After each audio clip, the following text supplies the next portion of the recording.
Hello and welcome to E-News. I'm your host, John O'Eaton. As the pandemic rages on, Hollywood execs have been looking to get their movies out to the general public to make that money. Unfortunately, the first two major releases to get out to the public have been pretty major flops. Tenet hit the domestic market on September 3rd after a lukewarm international release, only making $30 million in the first 2 weeks.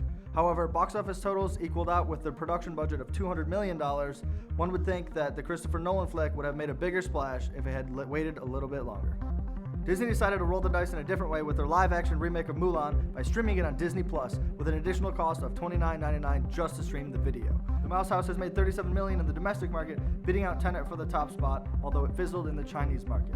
It was, however, made with the Chinese market in mind and has likely failed due to the pandemic and Chinese-made features of the Mulan story.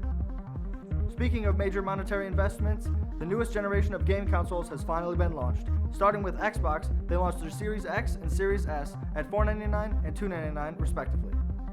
Last Wednesday, Sony finally released the prices of their new PlayStation 5 consoles. The PlayStation 5 were released with a software-only version at $399 and a Blu-ray disc version at $499. The only difference between these two, however, is the disc drive, so the internals will work exactly the same. Both the new Xbox and the PlayStation 5 will be coming this early November. And finally, keeping with the theme of today, vinyl records are projected to outsell CDs for the first time since 1986. That's 34 years.